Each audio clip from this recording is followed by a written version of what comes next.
అంటే ఎట్లా రన్ చేయగలుగుతున్నారు? ఫండ్ రైజింగ్ ఎట్లా వస్తుంది? అంటే మీరు ఒక్కలే ఎట్లా కష్టపడగలుగుతారు? వస్తున్న వాళ్ళందరికీ ఇల్లు మనది అనుకొని, ఆశ్రమాన్ని మన సొంత ఇల్లు అనుకొని. డాక్టర్ దగ్గరికి పోతే నిజంగానే ఒక డాక్టరు ఆ రోగిని భయపెట్టి పంపించే రోగాలు చాలా ఉన్నాయి. మనకున్న లోకజ్ఞానం ఎప్పుడు శాస్త్రజ్ఞానం కంటే కొంచెం వెనకబడి ఉంటుంది. విచిత్రమైన మూఢనమ్మకాలకి కారణమైంది. సో రైస్ వినియోగం వల్ల నిజంగానే మనిషికి రైస్ అంత ప్రమాదకార. బిజినెస్ కోసం జీన్ మాడిఫై చేసి డెవలప్ చేసినటువంటి బియ్యమే ఇన్ని రకాలుగా మన ఎదురుగా కనపడుతుంది. పెయిన్ కిల్లర్స్ విపరీతంగా వాడే పరిస్థితులు వచ్చినాయి.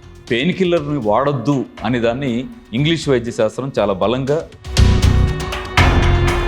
మనిషికి సాల్ట్ అవసరం లేదా అని. సాల్ట్ మానేస్తే బీపీ లేదు, బీపీకి టాబ్లెట్ లేదు. సార్ కరోనా తర్వాత మనకు ట్రెండ్ బాగా కనిపిస్తుంది సార్. అందరూ గుండె జబ్బుల బారిన పడుతున్నారు, హార్ట్ అటాక్లతో చనిపోతున్నారు. ఫార్మాస్యూటికల్ బిజినెస్ని డెవలప్ చేసుకోవడానికి పనికొచ్చేది తప్ప మేము మాట్లాడే మాటలు మంచిగా అనిపించవచ్చు, కానీ నేను షుగర్ పేషెంట్ని. సో నేను దాన్ని తగ్గించుకోవాలనుకుంటాను, ఏది ఇంగ్లీష్ మెడిసిన్ వాడకుండా. ఆహారంతో పాటు అనేక ఔషధ మొక్కల్ని కూడా మన చుట్టూ ఇచ్చింది. ఔషధ మొక్కలు అనగానే మనం ఏ ఫారెస్ట్కి వెళ్దాం, ఎక్కడ ఎత్తుకుదాం, అలా పోతుంది మనసు. నమస్తే, నేను క్రాంతి. ఉమ్మడి ఖమ్మం జిల్లాలోని నేలకొండపల్లి. ఈ గ్రామానికి వేల సంవత్సరాల చరిత్ర ఉంది. అప్పటి ఉమ్మడి ఆంధ్రప్రదేశ్లో 89 మధ్యలో జరిగిన తవ్వకాల్లో ఇక్కడ ఒక మహాస్తూపం, బౌద్ధుని మహాచైత్యం ఒకటి బయటపడింది. దాని వయస్సు 2000 సంవత్సరాలు. సో అంటే ఈ గ్రామానికి ఉన్న చరిత్ర 2000 సంవత్సరాలకు పూర్వంది. ఇంతటి చారిత్రక ప్రాశస్త్యం ఉన్న నేలకొండపల్లికి అందరికీ తెలిసిన మరొక పేరు కంచర్ల గోపన్న. అంటే భద్రాచలంలో రామాలయాన్ని నిర్మించిన భక్త రామదాసు. కేవలం ఈ 2 పేర్ల వల్లనే నేలకొండపల్లికి ప్రస్తుతము గుర్తింపు వచ్చిందనలేం. ఇక్కడ మరొక ప్రముఖ వ్యక్తి కూడా ఉన్నారు నేలకొండపల్లి నుంచి, డాక్టర్ రామచంద్ర గారు. ఆయన ప్రకృతి వైద్య చికిత్సకులు. ఇక్కడ సిద్ధార్థ యోగ విద్యాలయం నెలకొల్పారు.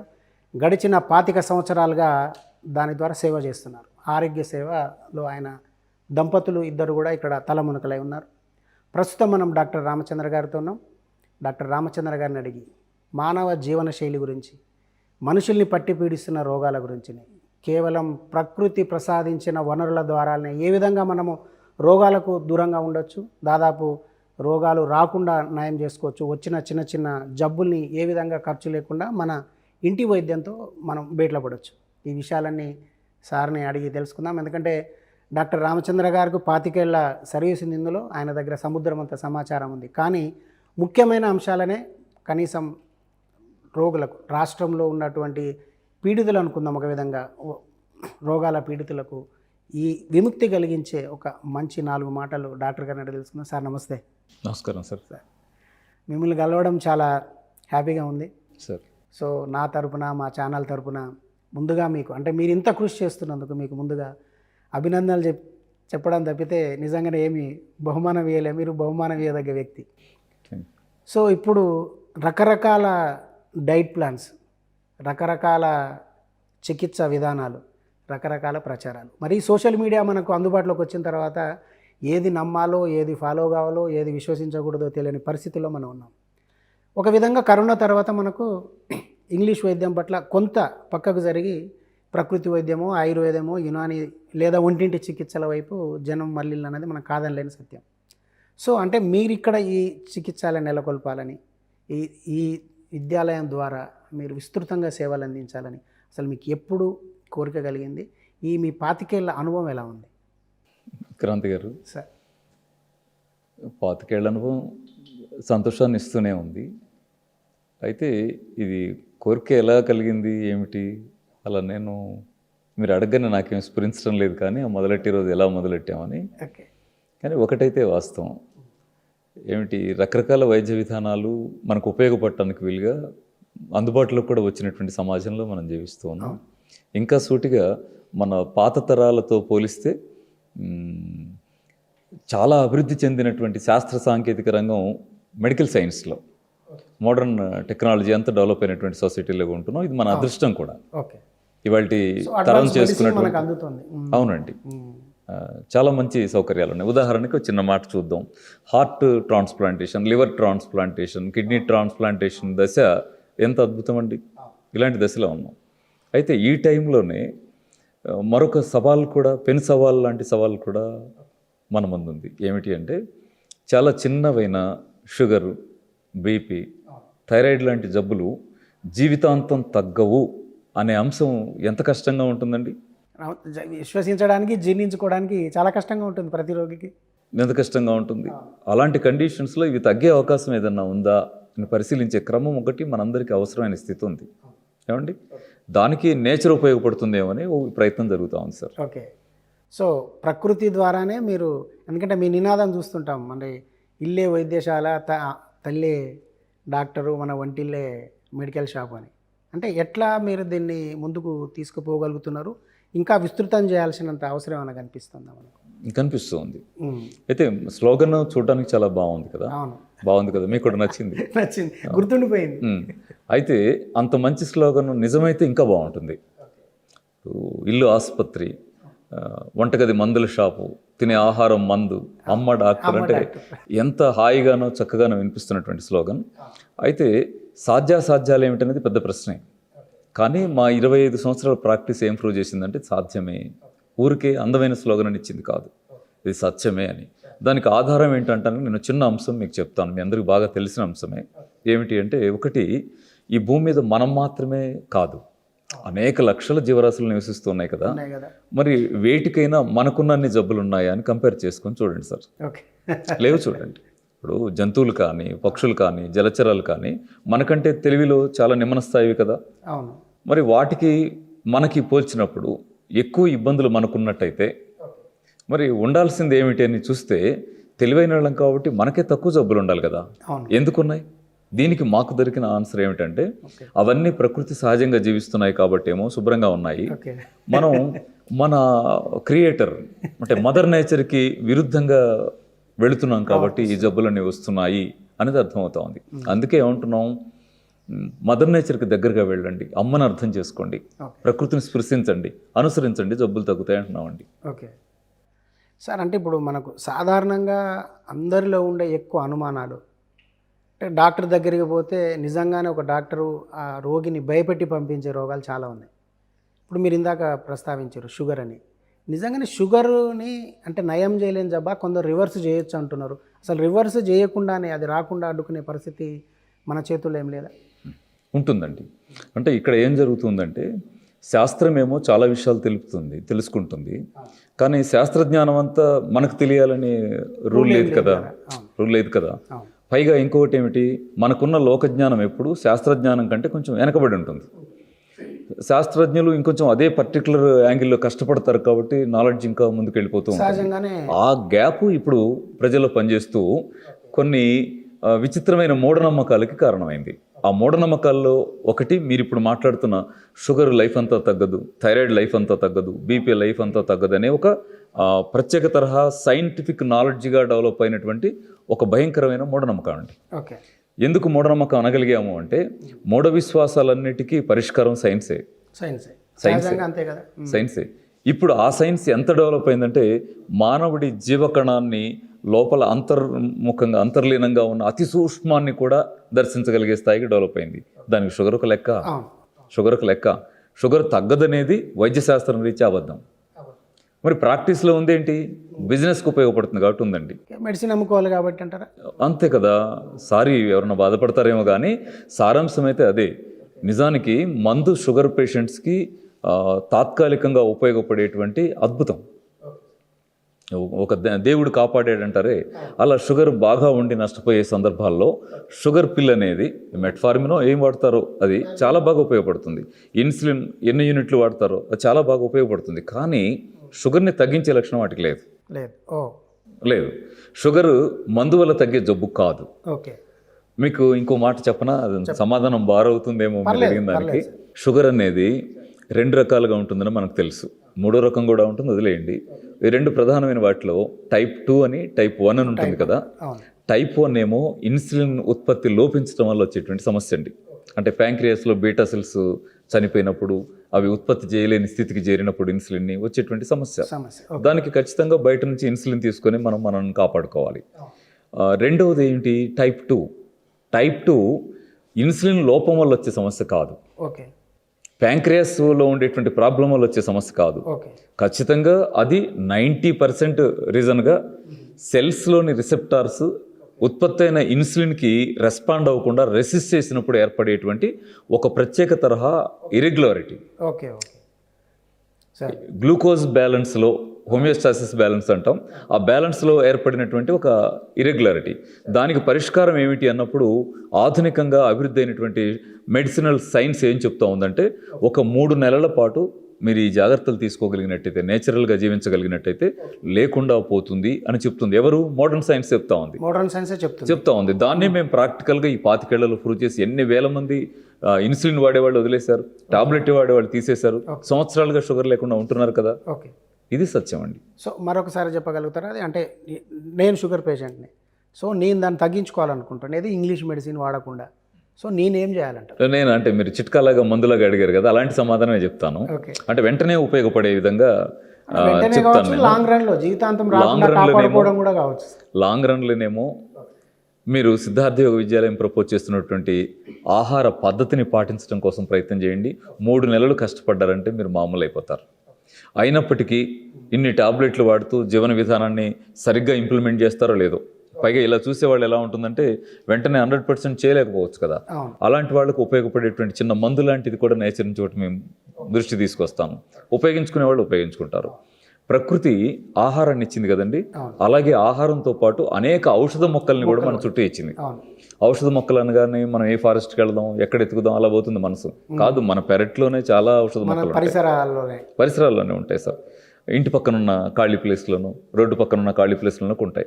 షుగర్కి పనికొచ్చే మొక్కలు ఒక 2-3 చెప్తాను చూడండి. ఇన్సులిన్ మొక్క అని ఒకటి దొరుకుతుంది, ఇప్పుడు నర్సరీలలో అమ్ముతున్నారు.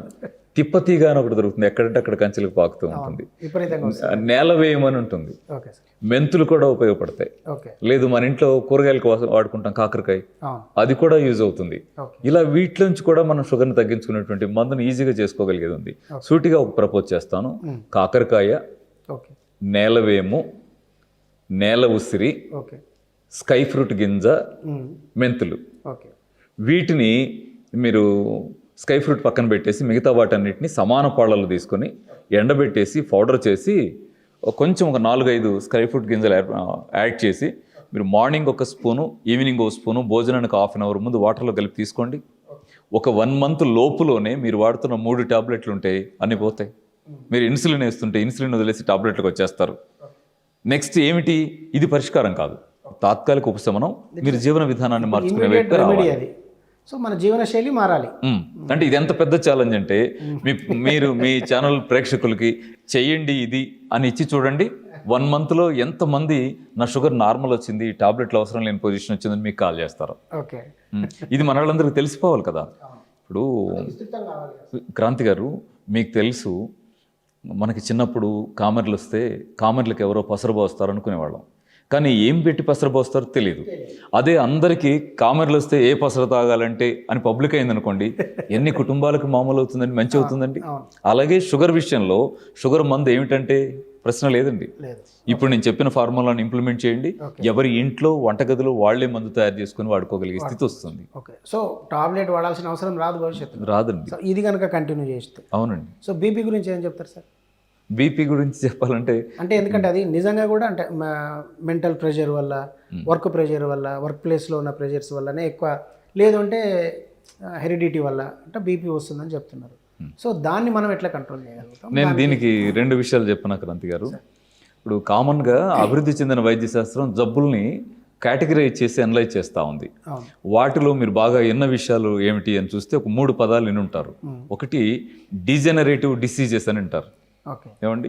2 సైకోసోమాటిక్ డిసీజెస్ అని అంటారు, లేదా ఈ వంశపారంపర్యంగా వచ్చే జబ్బులని అంటారు, ఏమండి.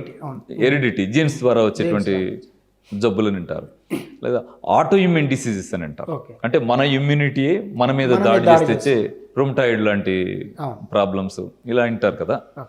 వీటన్నిటినీ ఆధునిక వైద్య శాస్త్రం ఏం చేసిందంటే ప్రధానంగా 3 సైకోసోమాటిక్ డిసీజెస్ కానీ, ఆటో ఇమ్యూన్ డిసీజెస్ కానీ, డిజెనరేటివ్ డిసీజెస్ కానీ, వీటిని లైఫ్ స్టైల్ డిజార్డర్స్ అని చెప్పి కేటగరైజ్ చేసింది. అంటే సార్, అంటే జీవన విధానంలోని లోపం వల్ల వచ్చే జబ్బులు మాత్రమే అని. వాటిలో మీరు అడిగిన షుగర్ ఉంది, మీరు అడిగిన బీపీ ఉంది, ఇంకా చాలా రకాల జబ్బులు. అంటే మొత్తం ఇప్పుడున్న జబ్బుల్లో 85% జబ్బులన్నింటినీ సో లైఫ్ స్టైల్ డిసైడ్ చేస్తుంది. లైఫ్ స్టైల్ డిజార్డర్స్ అని చెప్పి ఆధునిక వైద్య శాస్త్రం డిసైడ్ చేసింది. ఓకే, ఇంకా ప్రాబ్లం ఎక్కడది? సో మన జీవన విధానం మారితే అందులో చాలా వాటిని తగ్గించుకోవచ్చు. అంతే కదండి. ఓకే, బీపీ కూడా అలాంటిదే. ఓకే. లేదా మీకు వచ్చిన మాట చెప్తాను, బీపీకి వాళ్ళు మనం టాబ్లెట్స్ వాడుతున్నాం. మన వాళ్ళు ఏం టాబ్లెట్ వాడతారు అన్నప్పుడు ఒక్కొక్కళ్ళు ఒక్కొక్క రకం టాబ్లెట్ చెప్పొచ్చు. కానీ మెజారిటీ ప్రజలు బీపీకి వాడుతున్న టాబ్లెట్లన్నీ కూడా డయూరిటిక్స్ అనే తరగతికి చెందిన టాబ్లెట్స్ అండి. ఓకే, డైరెటిక్ టాబ్లెట్ రోజు వేస్తుంటాం, రోజు ఒకటి వేస్తుంటాం. ఇక్కడ ఏం భ్రమకు గురవుతామంటే, ఓహో బీపీ వచ్చింది, ఓకే, జీవితాంతం ఈ టాబ్లెట్ వేసుకుంటే తప్ప కుదరదేమో అనుకుంటాం. నిజమే. ఎందుకలా ఆ టాబ్లెట్తో బీపీ తగ్గక జీవితాంతం వేయాల్సి వస్తుందంటే డయూరిటిక్స్ టాబ్లెట్ లక్షణం ఏంటని మనకు తెలియాలి. ఓకే, దాని క్యారెక్టర్స్ తెలవాలి మనకు. అది ఏం చేస్తుందంటే, టాబ్లెట్ వేసుకున్న తర్వాత అన్నం ఎలా కరిగిపోయి బ్లడ్లో కలుస్తుందో ఇది కూడా అలాగే బ్లడ్లో కలుస్తుంది. కలిసిపోయి ఏం చేస్తుంది, కిడ్నీస్ దగ్గర చేరి మనం యూరిన్ బ్లడ్ ఫిల్టర్ అయ్యి యూరిన్ పాస్ అవుతుంటుంది. యూరిన్ పాస్ అయ్యే టైంలో బ్లడ్లో ఉన్నటువంటి సోడియం కాంటెంట్ని యూరిన్లోకి వెళ్ళిపోయి చేయడం అనేది డైరెటిక్స్ టాబ్లెట్ చేసే పని. సో సోడియం డ్రైన్ చేసేస్తుంది అది. అంతే. అది సోడియంను తగ్గిస్తుంది కాబట్టి ఆ రోజు బీపీ తగ్గినట్టుగా కనపడుతుంది. మరి రేపు మళ్ళీ మనం కూరల్లో ఉప్పేస్తాం కదా, పచ్చడిలో ఉప్పేస్తాం కదా, బిర్యానీలో ఇంకా ఏదో దేంట్లోనే వేస్తుంటాం కదా, డిపాజిట్ కాబట్టి మళ్ళీ ఇంకో టాబ్లెట్ వేయాల్సిందే. ఎంత కాలం అయితే మీరు అవసరానికి మించిన ఉప్పు వాడుతూ ఉంటారో అంతకాలం మీ బీపీ రేజ్ అవుతూ ఉంటుంది. బీపీ రేజ్ అవుతుంది కాబట్టి డైరెటిక్స్ టాబ్లెట్ ని జీవితాంతం వేసుకోవాలి. అలా కాకుండా సాల్ట్ మానేస్తే బీపీ లేదు, బీపీకి టాబ్లెట్ లేదు. పోనీ మానేయలేము, తగ్గించండి. ఇప్పుడు స్పూన్ వాడుతుంటే హాఫ్ స్పూన్ చేయండి, ఫలితం ఎంత అద్భుతంగా చూస్తారో. ఏమండి, ఓకేనా? ఇక్కడ ఓకే కాదు మీకు. ఓకే, ఇంకో ప్రశ్న మీ వైపు నుంచి వచ్చింది. ఏమిటి అంటే, మనిషికి సాల్ట్ అవసరం లేదు, సాల్ట్ తీసేయమంటారేంటి? సోడియం అనేది చాలా అవసరమైన కెమికల్ కదా, దాన్ని తీసేస్తే నష్టపోమా? ఉప్పు తీసేయండి అంటే ఎలా కుదురుతుంది? ఇది మీ ప్రశ్న. అవునండి, నిజమే. క్రాంతి గారు, మీరు చెప్పిన దాంట్లో చాలా విలువైన వ్యవహారం ఉంది. ఎందుకంటే బాడీలో వాటర్ ఎంత ఉండాలి అని డిసైడ్ చేస్తున్నటువంటి మూలకం ఏదైనా సోడియమే. ఇప్పుడు నరాల పటుత్వం, కండరాల పటుత్వం మెయింటైన్ అవుతుందంటే దానికి చాలా ముఖ్యంగా ఉపయోగపడుతుంది సోడియమే. అది మనకు అవసరం లేదు, వేస్ట్ అని ఎలా అనగలమండి? తప్పు కదా. కాబట్టి నేను ఆ ఉద్దేశంతో అనడం లేదు. మనిషి శరీరానికి సోడియం కావాల్సిందే, కానీ మనిషికి కావాల్సిన సోడియం అంతా ఆహార పదార్థాల ద్వారా అందుతుంది. బయట నుంచి ఎక్సెస్ సోడియం వేయటం అనేది నష్టం చేస్తుంది అంటున్నాను. ఇప్పుడు దీన్ని లాజికల్ గా చూద్దాం. మనిషి శరీరానికి సోడియం కావాలి, మరి కాల్షియం వద్దా? కావాలి, ఖచ్చితంగా కావాలి. పొటాషియం వద్దా? కావాలి. కార్బన్ వద్దా? కావాలి. ఇలా అన్ని కావాలనే వస్తాయి. మరి అప్పుడు కాల్షియం కోసం ఒక స్పూన్ కాల్షియము, పొటాషియం కోసం ఒక స్పూన్ పొటాషియం, సోడియం కోసం ఒక స్పూన్ ఉప్పు ఇలా వేసుకుంటున్నామా? హిమోగ్లోబిన్ అంటే ఐరన్ అంటాం కదా, మరి ఐరన్ కోసం ఐరన్ పొడి వేసుకుంటున్నామా? ఇనపరజన వేసుకుంటున్నామా? ఏమంటాం? వాటికి ఆహారం ద్వారానే దొరుకుతాయండి అంటున్నామా లేదా? మరి సోడియం ఒకటి బయట నుంచి వేయాలా? కాదండి. అసలు ఏమిటంటే, టేస్ట్ కోసం మాత్రమే ఉప్పు వాడే అలవాటు మనకు వచ్చేసి కామన్ అయిపోయింది తప్ప శరీర అవసరం కోసం కాదు. శరీరానికి అవసరమైన సోడియం అంతా ఎక్కడ దొరుకుతుంది? ఆహారంలో ఉంటుందండి. ఓకే. సో అంటే ఇంకొక డౌట్ సార్, అంటే సాల్ట్లు కూడా, ఈ ఉప్పు మార్కెట్లో రకరకాల ఉప్పులు వచ్చి మన మీద దాడి చేస్తున్నాయి.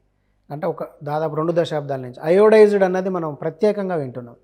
సో మన కల్లుప్పు అంతర్ధానం అయిపోయి వేరే పనులకు వాడుతున్నారు దాన్ని తప్పితే మన వంటలలో వాడుతుంది తగ్గిపోయింది. అంటే దీని ద్వారా ఏమన్నా దుష్పరిణామాలు ఉన్నాయంటారు? అంటే మీరు అబ్జర్వ్ చేసినాయి నిజంగా. రాతి ఉప్పు అని ఒకటి చెప్తున్నారు, రకరకాల దేనేమంటాము ప్రకృతి స్టోర్స్ నుంచి మనకు ఆన్లైన్లో అమ్ముతున్నారు, రెడ్ సాల్ట్ వస్తుంది. సో ఇన్ని రకాల ఉప్పులు ఉన్నాయి. అంటే ఇవన్నీ కూడా ప్రమాదకరమంటారా? అంటే దీంట్లో ఏది మంచి ఉప్పు, ఏది చెడ్డ ఉప్పు అనేది సరే ఎప్పుడైనా మాట్లాడుకోవచ్చు. ఓకే. మన మామూలు ఉప్పు, ఆనాటి ఉప్పు ఉందే, గాంధీ ఉప్పు, మన అమ్మా నాన్న మనకేసి పెట్టిన ఉప్పు ఉందే, సముద్రం ఉప్పు ఉంది కదా, అది వాడుకోవటం ఉత్తమమైన పని. ఒకవేళ ఆ ఉప్పు దొరికే పొజిషన్ ఇవాళ కనిపించడం లేదు. అలా కండిషన్స్లో ఏం చేయటంటే రాతి ఉప్పు ఏదైనా దొరుకుతుంది, సైంధవ లవణము అంటారు కదా, రాక్ సాల్ట్ అని ఇంగ్లీష్లో అంటున్నాం, రాతి ఉప్పు తెలుగులో అంటున్నాం, సంస్కృతంలో అయితే సైంధవము, రాయి, లవణము అని అంటున్నారు కదా. అది సరే వాడుకోవచ్చు, పొరపాటేం లేదు. కానీ ఏ ఉప్పు అయినా సరే తక్కువ వాడుకోవటం మంచిది సార్. సైంధవ లవణం అద్భుతమైంది, వాడేయండి అంటే తప్పు అవుతుంది. ఏదైనా నష్టదాయకము మినిమం వాడాలి. సోడియం బయట నుంచి ఇవ్వడం పొరపాటు, అది సైంధవ లవణం ఇస్తారా?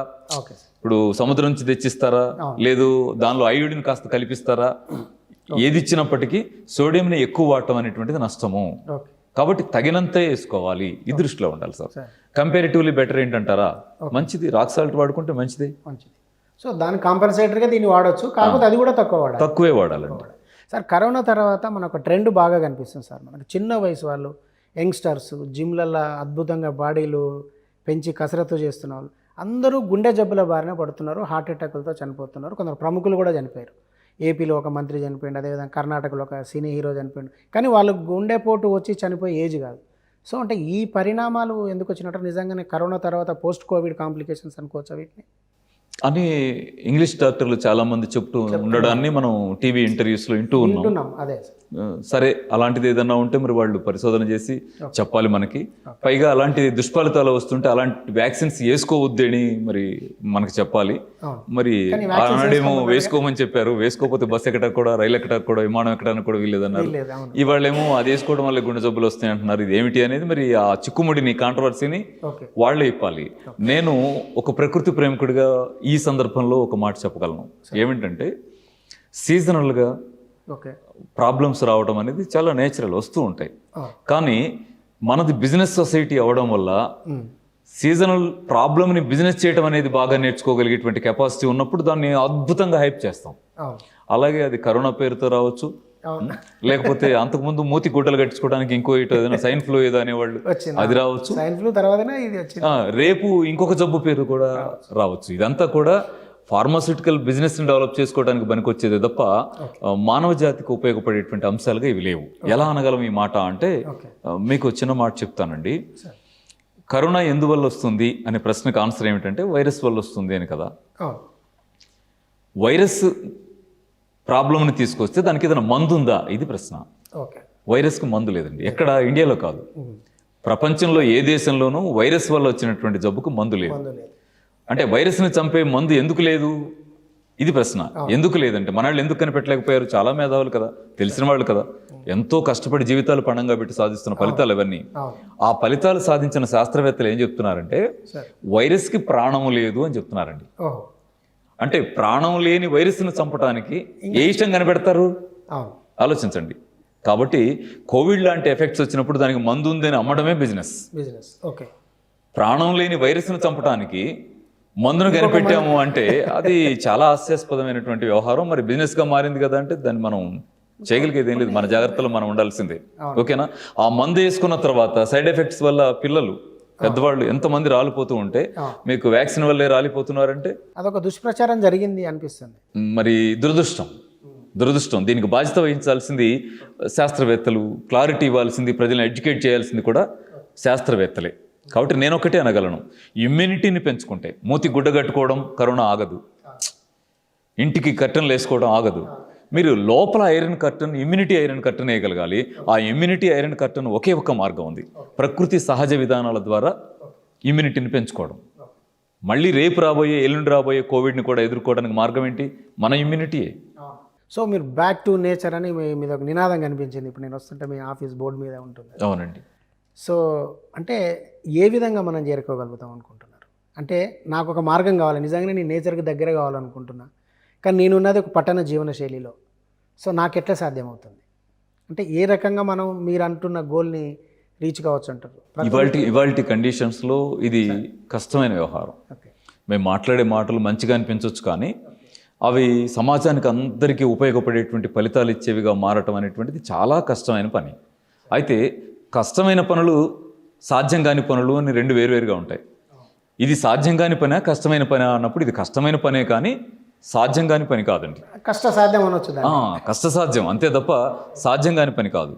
ఎందుకంటున్నామంటే 24 సంవత్సరాల క్రితం ఈ పని మేము మొదలెట్టిన రోజున చాలా తక్కువ మంది ఫాలో అయ్యేవాళ్ళు. మరి ఇవాళ చూస్తే సిద్ధార్థ యోగ విద్యాలయపు యాక్టివిటీ ఆంధ్రప్రదేశ్లో ఉంది, తమిళనాడులో ఉంది, కర్ణాటకలో ఉంది, మన తెలంగాణలో ఉంది, ఇవాళ ఛత్తీస్గఢ్లో ఉంది. ఇలా 9 రాష్ట్రాలకి ఈ యాక్టివిటీని మేము విస్తరింపజేయగలిగామంటే అది మా కృషి కాదు, ప్రజల్లో పెరుగుతున్నటువంటి ప్రకృతి పట్ల ప్రేమ, అవేర్నెస్ అండి. ఓకేనా? కాబట్టి ఇది దీర్ఘకాలం ఇది కంటిన్యూ అయితే ఈ ఆరోగ్య ఉద్యమం ఖచ్చితంగా ఆరోగ్య సమాజ నిర్మాణానికి మంచి పునాదులే వేస్తుంది. అయితే ఒక మాట, నేను ఉద్యమం అన్నాను, ఆరోగ్య ఉద్యమం అన్నాను. కామన్గా ఉద్యమం అనే మాట ఎలా వినపడుతుందంటే రోడ్ల మీద ఉంటుంది, రోడ్ల మీద ధర్నాల రూపంలో అట్లా ఉంటుంది. అయితే ఆరోగ్య ఉద్యమం రోడ్డు మీద ప్రారంభమయ్యేది కాదండి. ఆరోగ్య ఉద్యమం ఖచ్చితంగా వంటగదుల్లో, మన ఇళ్లలో, మన జీవితంలో ప్రారంభం కావాలి. ప్రతి ఇంటి నుంచి మొదలుగా ఆహారాన్ని సరి చేసుకోవడం ద్వారా స్టార్ట్ కావాలి. మీరు అన్నట్టు ప్రతి ఇంటి నుంచి మరో ఇంటికి వ్యాపించేదిగా ఉండాలి. అలా జరుగుతుంది. మనం సమీప భవిష్యత్తులో ఖచ్చితంగా ఆరోగ్య సమాజాన్ని చూడగలుగుతాం. ఎందుకు, ఏంటి ధైర్యం? ప్రకృతి పట్ల ప్రేమ పెరుగుతుంది, గమనించండి. అనుసరించాలనే కాన్షియస్నెస్ పెరుగుతుంది. మీకు తెలుసు అదే సార్, ప్రతి టౌన్లో ఇప్పుడు బజార్లలో జొన్నరొట్టెల షాపులు వచ్చేసిన జొన్నరొట్టెలు కాల్చిస్తున్నారు. సో దానికి ఎగబడుతున్నారు జనం. సో మీరు అన్నట్టు సార్ నేచర్ ఫుడ్కు డైవర్ట్ అవుతున్నారు. సో మీరు దీన్ని వైద్యశాల అనకుండా వైద్య విద్యాలయం అని ఎందుకు పెట్టారు సార్? అంటే దాని వెనక ఏదన్నా ఆలోచన, ప్రత్యేకమైన ఆలోచన ఉందా? ఇప్పుడు మీరు సిద్ధార్థ వైద్య విద్యాలయం అని పెట్టారు. మామూలుగా ఏంటంటే మనకు చికిత్స జరిగే చోట, లేదంటే మనం వైద్యం తీసుకునే చోట వైద్యశాల లేదా హాస్పిటల్ ఏదో అంటాం కదా, విద్యాలయం అని పెట్టడం వెనక అంటే మన వాళ్ళకి నేర్పుకుందాం, మనకు తెలిసిన 4 అంశాలేయో మన వాళ్ళకి నేర్పుకుందాం అనేది దీని కాన్సెప్ట్ అండి, సిద్ధార్థ యోగ విద్యాలయం కాన్సెప్ట్. అలా కాకుండా ఉండడం కూడా అవసరం కావచ్చు సొసైటీకి. అట్లా కాకుండా ఉండడం కూడా ఒకానొక సందర్భాల్లో అవసరమే కావచ్చు.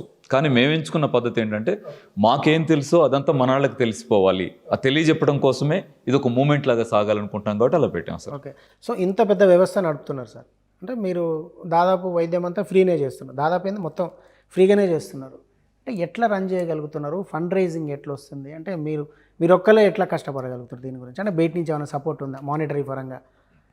సో ఎందుకంటే అందరికీ వచ్చే సహజమైన అనుమానాన్ని నేను మీ దగ్గర మంచిగా అడిగారు. అయితే ఇక్కడ మీరు దీన్ని కాస్త ఓపికగా పరిశీలిస్తే మేమేం చేస్తున్నామో చూస్తే మీకు అసలు దీనికి ఆన్సర్ కూడా వచ్చేస్తుంది. మేము ఇక్కడే వైద్యం చేయడం లేదు. మేము ఏదైనా వైద్యం చేస్తూ ఉంటే దానికి ఖర్చు అవుతుంది. ఉదాహరణకి ఆధునిక వైద్యశాలలు మనం చూస్తూ ఉంటాం, కోట్ల రూపాయలతో ఎక్విప్మెంట్ అంతా ఉంటుంది. మరి మా ఎక్విప్మెంట్ ఏంటి? నేలకొండపల్లి ప్రకృతి ఆశ్రమంలో ఎక్విప్మెంట్ ఏంటంటే చెట్లు. మంచిగా శుభ్రంగా ఉన్న 12 ఎకరాల్లో ఏం చేసాం?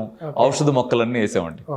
మీరు పెద్ద చెట్లు పరిశీలిస్తే 48 రకాల వృక్ష జాతులు ఇక్కడ ఆశ్రమంలో ఉన్నాయి. అలాగే చిన్న చెట్లేమో కొన్ని 100 రకాల ఔషధ మొక్కలన్నీ ఇక్కడ మేము వేసుకున్నాం. వేసి ఏం చేస్తున్నాం? మీకు ప్రాబ్లం తగ్గాలంటే పుదీనా, కొత్తిమీర, తులసి ఆకుల్ని జ్యూస్ చేసుకుని మార్నింగ్ తాగండి అంటాం అనుకోండి. మేము వాళ్ళ కోసం ఖర్చు పెడుతుంది ఏమి లేదు, వాళ్ళ ఇంటికి వెళ్ళి షాప్లో కొని తెచ్చుకొని వాడుకుంటారు. ఇప్పుడు ఉదాహరణకి షుగర్ పేషెంట్స్ మా దగ్గరికి వస్తారు. మెంతులు, నేలవేము, నేల ఉసిరి, కాకరకాయ ఎండబెట్టి పౌడర్ చేసుకుని వాడుకోండి అంటాం. వాళ్ళ కోసం మేమేం ఖర్చు పెట్టాం? పాపం వాళ్ళ ఇంటికి వెళ్ళి కష్టపడతారు. ఏమండి, థైరాయిడ్ పేషెంట్స్ వస్తారు, వాళ్ళకేం చెప్తున్నాం? అయోడైజ్డ్ సాల్ట్, పంచదార లాంటి ఉప్పు ఉందో ముందు తీసి పక్కన పడేసేసి మీరు నైట్ ఓన్లీ ఫ్రూట్స్ తినండి. అలాగే మార్నింగ్ పుదీనా, కొత్తిమీర, తులసాకు జ్యూస్, ఈవినింగ్ బూడిద గుమ్మడి జ్యూస్ తాగండి అని చెప్తున్నాం. ఏమండి, గొంతు మీద 2 పూటల తడి పట్టి వేసుకోండి అని చెప్తున్నాం. దానికి మేమేం ఖర్చు పెడుతున్నాం? వాళ్ళ ఇంటికి వెళ్ళి కష్టపడుతున్నారు. థైరాయిడ్కి సంబంధించి ఇలా అన్ని జబ్బులకి కూడా మనల్ని సృష్టించినటువంటి ఈ నేచర్ అద్భుతమైన వనరులన్నీ మన ఇంటి చుట్టూ ఏర్పాటు చేసింది సార్. అవి మన వాళ్ళకి పరిచయం చేసే పనే చేస్తున్నాం కాబట్టి మాకు అవుతున్న ఖర్చేం లేదు. కాబట్టి మేము పడుతున్న ఇబ్బంది ఏం లేదు. ఒక్కటే సమస్య ఏమిటి అంటే, వస్తున్న వాళ్ళందరికీ ఇల్లు మనది అనుకొని, ఆశ్రమాన్ని మన సొంత ఇల్లు అనుకొని ఈ రామచంద్ర ఫ్యామిలీ అన్నట్టుగా వచ్చేస్తున్నారు. ఆ వచ్చిన వాళ్ళకి మార్నింగ్ టిఫిన్ అరేంజ్ చేయడము, మధ్యాహ్నం భోజనం అరేంజ్ చేయడము, నైట్ భోజనం అరేంజ్ చేయడము, ఇవి కొంచెం ఒత్తిడిగా ఉన్నమాట వాస్తవమే. దీనికి అనేక మంది షేర్ అవ్వాలనుకున్న వాళ్ళంతా షేర్ అవుతున్నారు. అది కూడా ఇబ్బంది కాకుండా హాయిగా నడిచిపోతూనే ఉంది. మేము రిస్క్ పడుతున్నది ఏం లేదు. ప్రజల కోసం ఏదో త్యాగం చేస్తున్నారు, వీళ్ళు కష్టపడుతున్నారు అని ఎవరైనా అనుకుంటే మేమేం త్యాగం చేయడం లేదండి. ఊరికే మాకు తెలిసిన 4 మాటలు చెప్తున్నాం అంతే. అంటే ఊరికే తెలిసినాయి కావు, మీరు అధ్యయనం చేసిన విషయాలు చెప్తారు అనుకోవచ్చు. సో రైస్ వినియోగం గురించి ఒకటి ప్రశ్న వేయాలనుకుంటున్నాను సార్. ఎందుకంటే చాలామంది రైస్ వినియోగం తగ్గించాలి, లేదా చిరుధాన్యాలు, తృణధాన్యాలు తినాలి అన్న ప్రచారం కూడా ఉద్యమంగా జరుగుతుంది. సో క్రాపుల్నే మార్చేయాలన్నటువంటి డిమాండ్ కూడా వస్తుంది. సో రైసు వినియోగం వల్ల నిజంగానే మనిషికి రైస్ అంత ప్రమాదకార్య? ఒకవేళ నిజంగానే రైస్ని కనుక మనం సాగు చేయడం ఆపేస్తే ఇన్ని లక్షల మంది ఆధారపడి ఉన్న ఒక వ్యవసాయ రంగం కుదేలైపోదా? సో ఆ ప్రచారం ఎందుకు జరుగుతుంది అంటే మీరేం చెప్పాలి? మనం ఆరోగ్యం అనే యాంగిల్లోంచి, అంటే పోషక విలువలు ఉన్న ఆహారం అనే యాంగిల్లోంచి ఈ సబ్జెక్ట్ని చూద్దాం సార్. చూసినప్పుడు రైస్ ఆరోగ్యానికి నష్టపరిచే పదార్థమా? బియ్యం అనేది తింటే నష్టపోతామా? బియ్యం తింటే జబ్బులు వస్తాయా? మీరు అన్నం మానేయండి అంటున్నారు, జబ్బులు వస్తాయా? ఇది చూద్దాం. ఇది చూసినప్పుడు ఏమిటంటే, రైస్ అనేది ఒక అద్భుతమైన ఆహారం. ఓ, రైస్ అనేది చాలా మహాద్భుతమైన ఆహారం. ఓకే. రైస్ అనగానే మనకు తెల్లటి రైస్ కనపడతా ఉన్నాయి పాలిష్ బియ్యంతో. అవును. అంటే రైస్ తినే మనిషి అంటే పుట్టిన దగ్గర నుంచి మరణించేదాకా గోడ కొట్టిన సున్నంలాగా తెల్లగా ఉన్న బియ్యం తింటాడు అని. బియ్యం అవి కావండి. బిజినెస్ కోసం జీన్ మాడిఫై చేసి డెవలప్ చేసినటువంటి బియ్యమే ఓకే. ఇన్ని రకాలుగా మన ఎదురుగా కనపడుతున్న ఈ తెల్ల బియ్యం అంతా కూడా. ఓకే. ఇవి నేచురల్గా ఉన్న బియ్యం కావు. కాదు. బిజినెస్ కోసం ప్రయోగశాలలో ల్యాబొరేటరీలో తయారు చేసిన జీన్ మాడిఫైడ్ రైస్, వడ్ల వంగడాలు ఇవన్నీ, రైస్ వంగడాలు ఇవన్నీ కూడా ఓకే. ఇవి ప్రమాదకరమైన ఆహారం, ఓకే. హెల్త్కి ప్రమాదకరమైన. ఈ అన్నీ కూడా ఒక్క గింజ లేకుండా పోతే కూడా మానవ జాతికి మంచే కానీ కీడు కాదు. ఓకే. కానీ నేచర్ సృష్టించిన వరి వంగడాలు ఉన్నాయి. ఓకే. ఆ వరి తింటే నష్టం అంటే నష్టం ఎందుకంటే చాలా మంచిది. మీకు గుర్తుందో లేదో, మీరు చిన్నాళ్ళు ఏం కాదు పెద్దవాళ్లే కదా, మీరు చిన్నప్పుడు గుర్తు తెచ్చుకుంటే బుడమొడ్లు అని అనేవాళ్ళం, అవును, అక్కుళ్ళు అని అనేవాళ్ళం. ఇలా ఎన్ని రకాలు మన భారతదేశపు గడ్డ మీద, మన తెలంగాణ, మన ఆంధ్రప్రదేశ్ గడ్డ మీద పెరిగిన జాతీయ రకాలు ఉన్నాయి. ఓకే. అవి ఎన్నున్నాయో ఇప్పుడు రేపు మేము జనవరి 21వ తారీఖు జరిగేటువంటి నేషనల్ కాన్ఫరెన్స్లో 100 రకాల దేశీయ వరి వంగడాల ప్రదర్శన పెడుతున్నాం. ఓ, గ్రేట్. ఎర్ర వడ్లు అని ఉంటాయండి, అవును, నల్ల బియ్యం అని ఉంటాయండి, అవును, ఏమండి చిట్టి ముత్యాలని ఉంటాయండి. ఎన్ని రకాల బియ్యము, రంగురంగుల బియ్యం ఉంటాయి. అవును. అవి ఐరన్ ఇస్తాయి, పొటాషియం ఇస్తాయి, కాల్షియం ఇస్తాయి, శరీరానికి కావాల్సిన సూక్ష్మ పోషకాలన్నీ ఇవ్వగలిగే స్థాయిలో వరి వంగడాలు ఉన్నాయి. ఆ వంగడాలని నాశనం చేసి బిజినెస్ సొసైటీ ఏం చేసిందంటే జీన్ మాడిఫైడ్ వడ్లనే మన ఎదురుగా ఉంచింది. అవి తీసేయాలి, దేశభంగా వాడే వంగడాలు వాడాలి. అప్పుడు బియ్యం అనేది ఆరోగ్య అన్నపూర్ణ అంటారు కదండి, అవును, అన్నం అన్నపూర్ణ ప్రాణదాత అంటారు కదా, ఇది అన్నం పరబ్రహ్మ స్వరూపం అంటారు కదా. అంత అద్భుతమైనది అది ఎప్పుడు మారుతుంది? నేచర్ ఇచ్చిన వరి వంగడాలతో మనం తిన్నప్పుడు. ఈ కంపెనీలు మనకంటే అంటగట్టిన వరి వంగడాలు విషంతో సమానం అండి. సో కానీ ప్రభుత్వాలు కూడా అదే పని చేస్తున్నాయి. ప్రభుత్వాల దగ్గర కూడా అయ్యే పరిశోధన స్థానాలు ఉన్నాయి. వాటిల్లో అదే కొత్త వంగడాలు, అంటే అధిక దిగుబడిని ఆశించి చేస్తున్న వంగడాలే ఉన్నాయి కదా. అంటే దీన్ని రూపుమాపడం అంత తేలికైన విషయం కాదని. అంటే ప్రభుత్వాలు ఎవరు, ప్రభుత్వాలు అంటే ఏమిటి అనే ప్రశ్నకి వెళ్ళినప్పుడు మనకు అర్థమవుతుంది.